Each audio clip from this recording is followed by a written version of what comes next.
In this episode, we're unlocking the secrets to a healthy and vibrant journey from pregnancy to parenthood. We'll explore key nutrients, food do's and don'ts, trimester-specific needs, the power of probiotics, and nourishing your baby's brain. Whether you're a mom-to-be or a new parent, get ready to fuel your family's future with expert advice and practical wisdom. Let's dive in.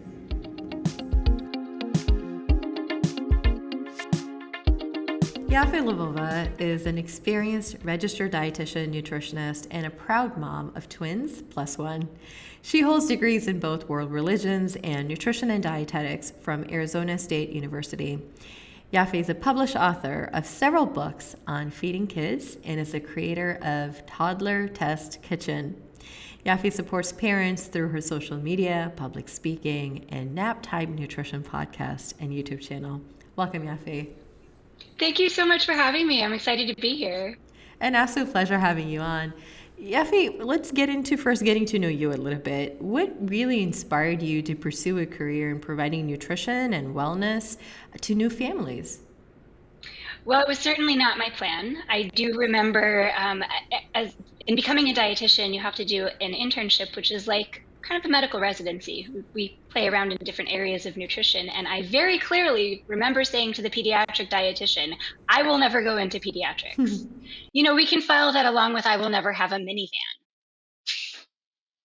Things that would never happen, but Yeah. they did. They did. Yeah. So it was just, I had a really difficult time getting pregnant. I had a rough infertility journey for 4 years, and then I got pregnant, and it was a high risk pregnancy. Once the children, plural, decided to exit, because I like to suggest that people have children one at a time, not necessarily how I did it, do as I say, not as I do.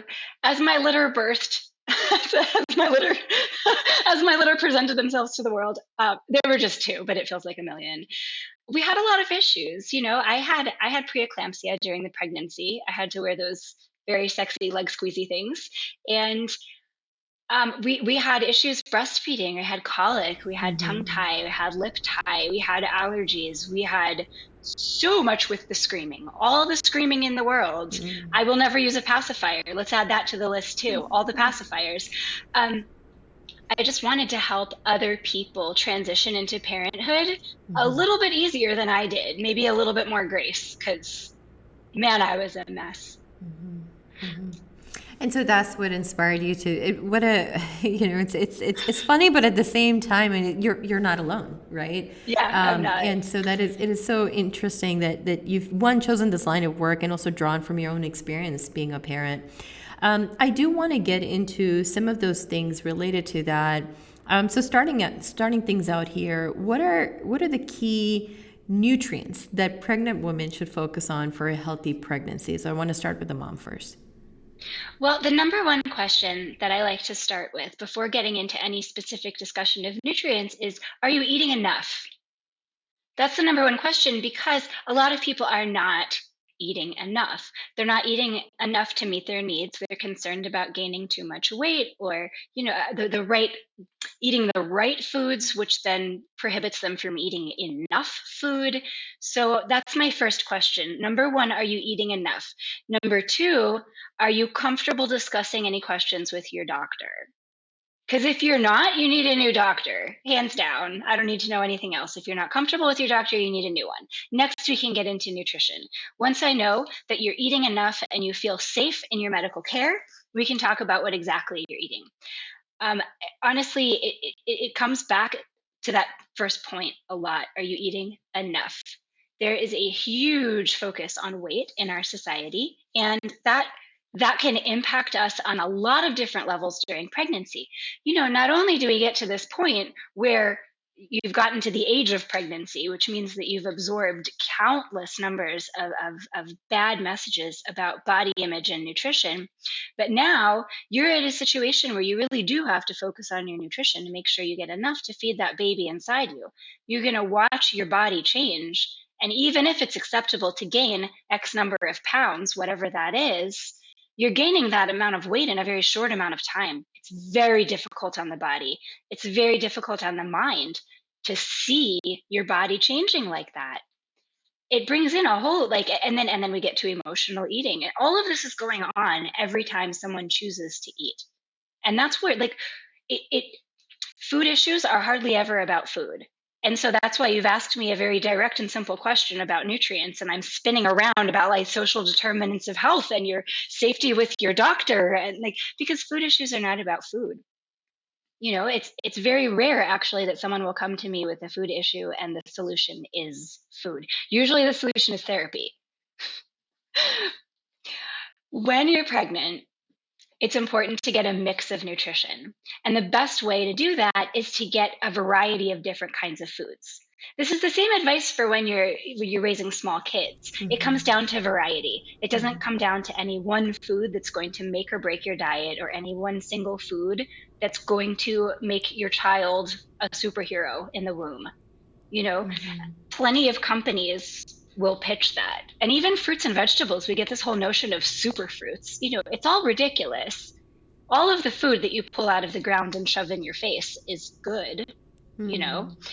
So we don't have to worry about things like superfoods. And we don't have to worry so much about looking at the nutrition facts panel in general if we're eating a variety of things. So it's about variety. It's also about, I do advocate for a prenatal vitamin when someone is pregnant, or even when they're considering getting pregnant, so that you have appropriate nutritional status getting into pregnancy. Sometimes, especially when there is nausea, when there's any kind of intestinal discomfort that's commonly associated with pregnancy, it can be difficult to get all those nutrients. And a prenatal vitamin is going to help with that. Interesting. And so we talked a little bit about the nutrition piece. How does a pregnant woman's nutritional needs really change throughout each of the trimesters? Yeah, there are changes. I think it's really difficult to get into it from a public health perspective, just because we don't want people to over identify with which trimester they're in. And I don't want to steer people into orthorexia where they are too focused on the minutia. So yeah, there are differences. I'm taught to say that across the span of pregnancy, in order to maintain a healthy pregnancy, you want about 300 calories per day. That's assuming one fetus. Okay, just telling you, that's assuming one fetus. Not all of us have kids one at a time, although that is the preferred method. Sure. But yeah, so across the pregnancy span, you have about 300 calories per day extra. And the thing is that, during the first trimester, you are going to have slightly different needs than the second and the third. But we look at it as just across the board. There's a lot of growth going on during the first trimester. That's not to say there isn't a lot of growth during the second and third. There's the whole time is a lot of growth. It requires proper nutrition. But yeah, I choose to not focus on the specific differences just because you get in the weeds. The number one thing people can do to improve the health of any given meal is to add a smile. Better yet, add some laughter, but increase produce. That's the number one thing that you can do. Just eat plants. And I'm not saying eat only plants. I'm not anti-meat here. It's just that's the easiest thing that you can do in order to increase the nutrition in any given meal. Add a plant. Add a smile and add a plant. And that's across the pregnancy, across raising kids. Add a smile and add a plant. It's Love it. Add a smile and add a plant. I feel like that should be the name of the episode. No, I absolutely love that. Any other recommendations that you have for moms that are going through the pregnancy? I really like to advise people to lean into their culture. I'm doing whole webinars on how cultural foods get bad names in American society, and how we've taught nutrition, and how, I posted on LinkedIn recently, Taco Bell is not a good representative of Mexican food. And it seems ridiculous to say that, but as professionals, we look at, fill in the blank non-majority culture food, and that's the example of how the people in that culture eat. It's a terrible way to educate yourself on cultures.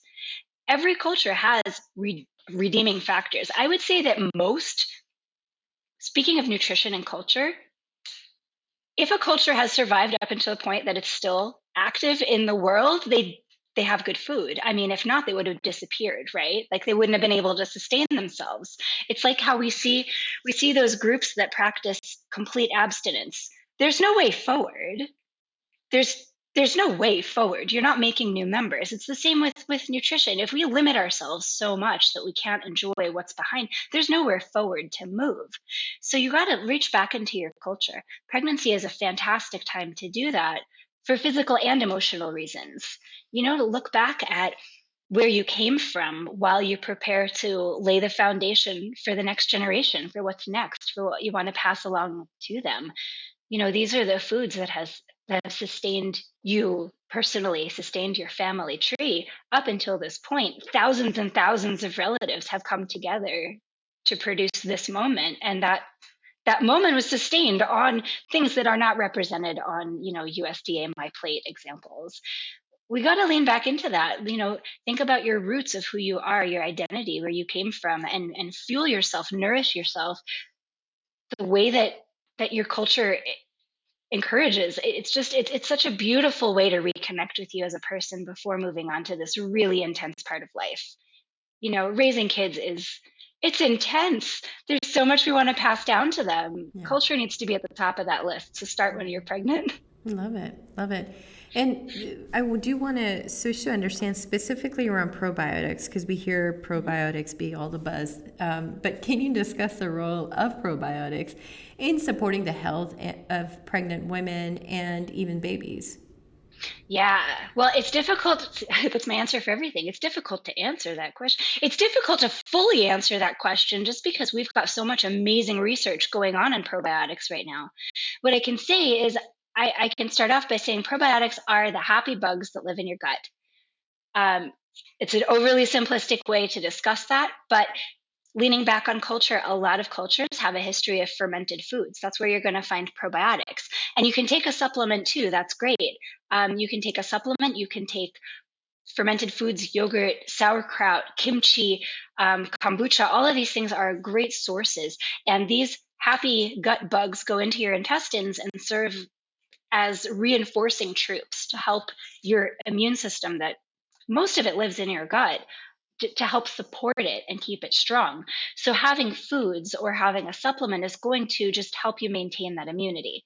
Not only do we have immunity there, but depending on the research you look at, 85 to 95% of the serotonin produced in your body comes from your gut. So a healthy gut is going to produce a happy amount of happy hormones that are going to help you feel your best. There's a lot going against you right now. You're probably going to be really tired if you're pregnant. You're slowing down. There's stress. Maybe you're not sleeping as well. We have to look for the easy ways to have support, and this is one of them. Supporting your gut microbiome is going to help your immune system. It's going to help it's going to help maintain the pregnancy also. It's so interesting. We have all of these little pieces that don't fit together yet. For example, we know that flossing throughout a pregnancy is associated with maintaining a pregnancy until a healthy gestation. Why? I don't know. Maybe someone else could explain the mechanism, but I can tell you, just the act of taking care of your body in general and maintaining your health in general is going to set your body up. We don't know everything about the human body. We don't know everything about our food either. But we do know that that healthy habits lead to health. Having a donut is not going to destroy that moment or the pregnancy or your life at any level. Having a variety of food and having healthy habits overall is going to support you and support the growing baby in the best way possible. Interesting. And so we talked a little bit about the probiotics piece. I do want to understand, can you provide some kind of guidance on introducing solid foods to babies? Oh, yeah. And then just ensuring that they receive proper nutrition.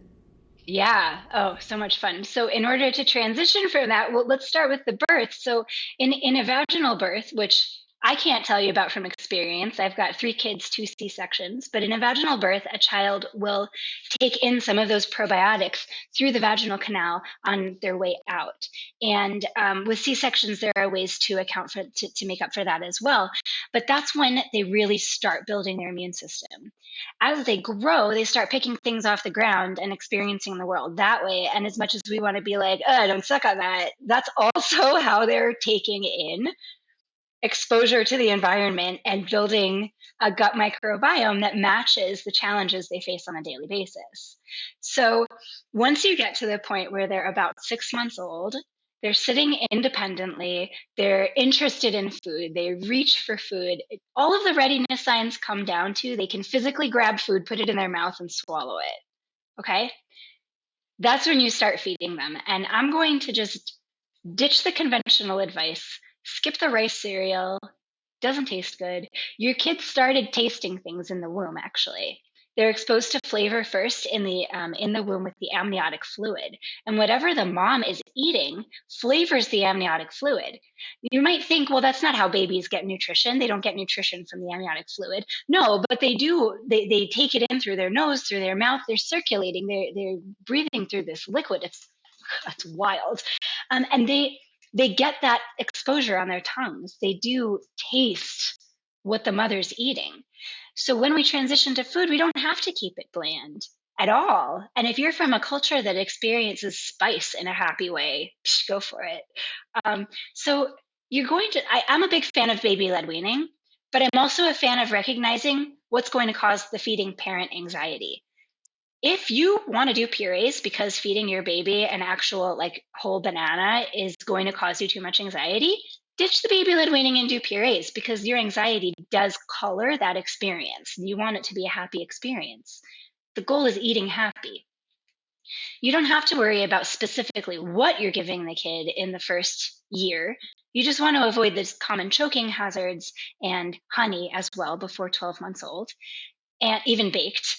And otherwise, you can give your child what you're eating.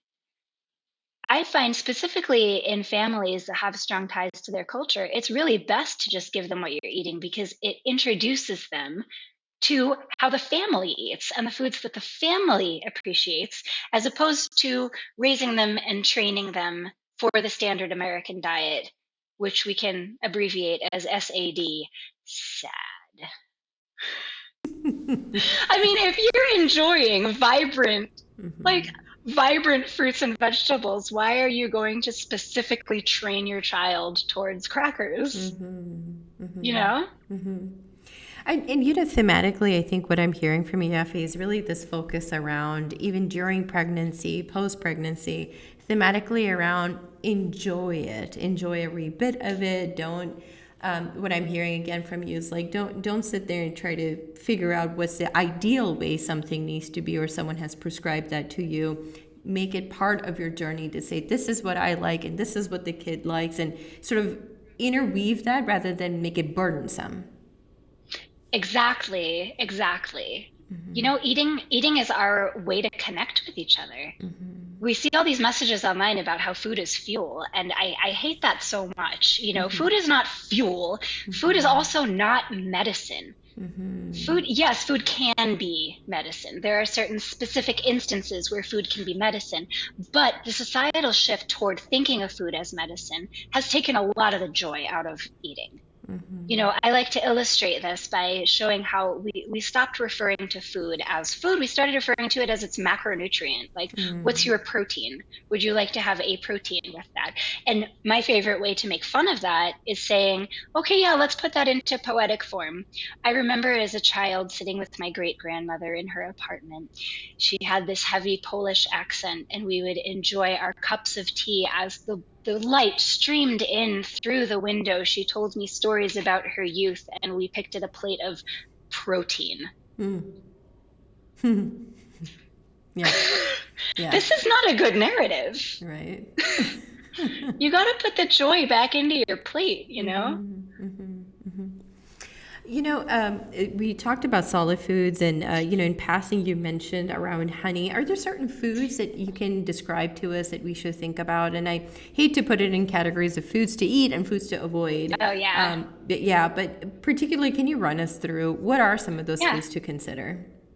Yeah, well, there are certain categories that are important to know because while I don't want to say good foods and bad foods for the same reason you don't, I mean, food is food, we've got to enjoy it. There are certain safety things that we need to consider.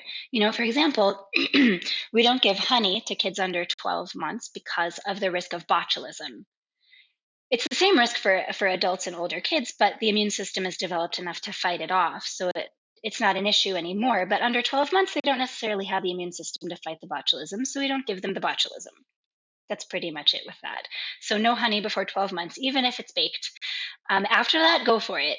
Some people are saying up to 2 years. There's no research about 2 years. The research is 1 year.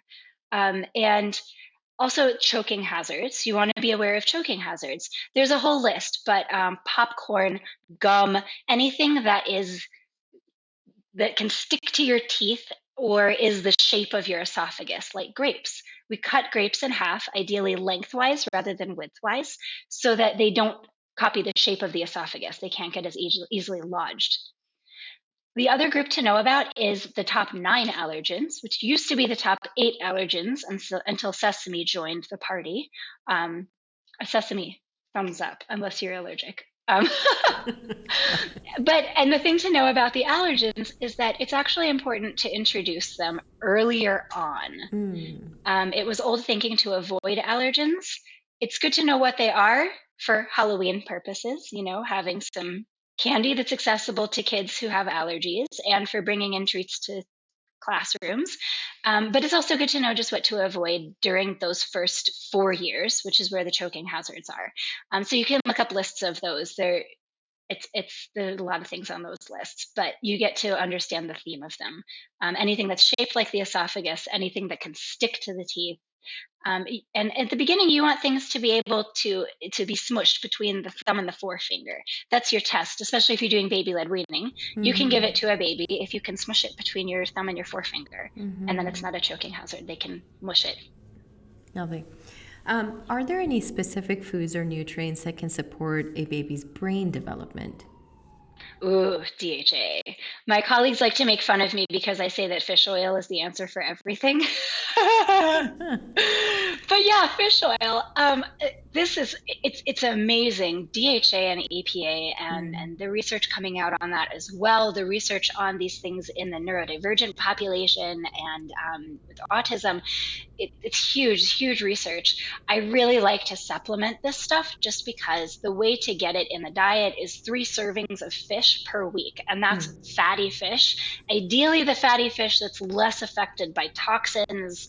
You know me, for me to say toxin, it's like a really big deal because I don't believe in food fear. There are certain fish that I try to, manage based on EPA reports.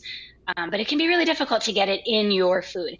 If you're vegetarian or vegan, it can be especially difficult. There are algae sources where you can supplement, and that is very important to supplement, specifically if you're vegetarian or vegan with that DHA.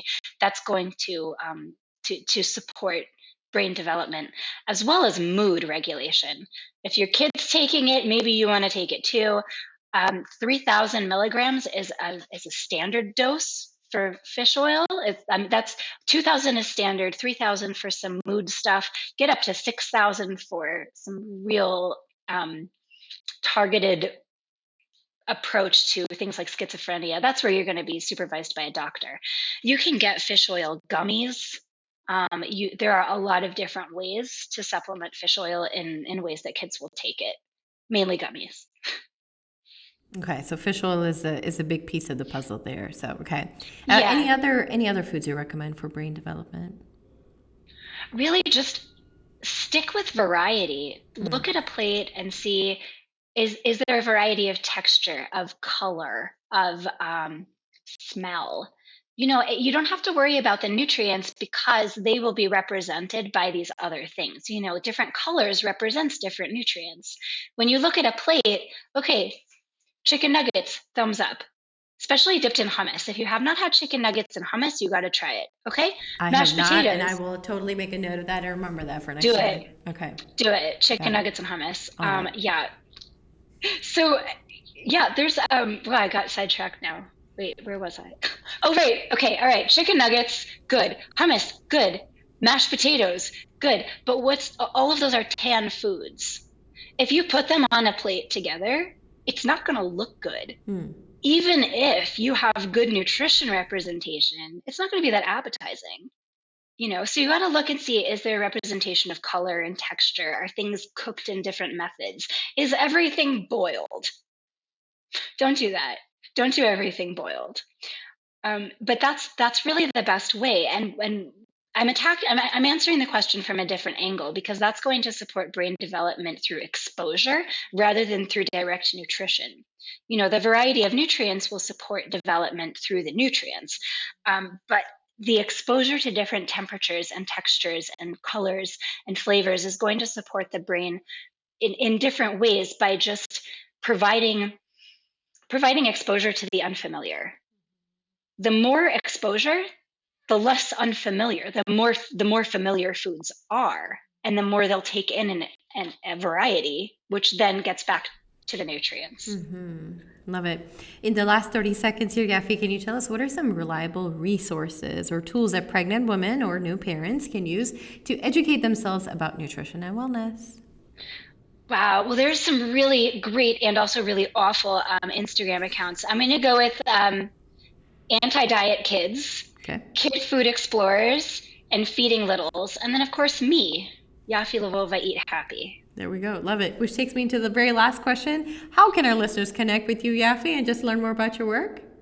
Yeah, find me on babybloomnutrition.com and on Instagram at yaffi.lvova.eat.happy. Just type in Yaffi, it'll come up. It's me, it's a cartoon, it's cute. Love it. So this was a great episode, Yaffi. Thank you so much for being on. To our listeners, it is that time. Head over to our social media and answer this quick question, which is, what did you enjoy eating as a child? Find this podcast post, super easy question. Head over to Facebook or Instagram at Yumlish and find this podcast post, comment below and tell us, what did you enjoy eating as a child? We'll continue the conversation there. Yaffi, thank you so much. Thank you so much, Shireen. This was great.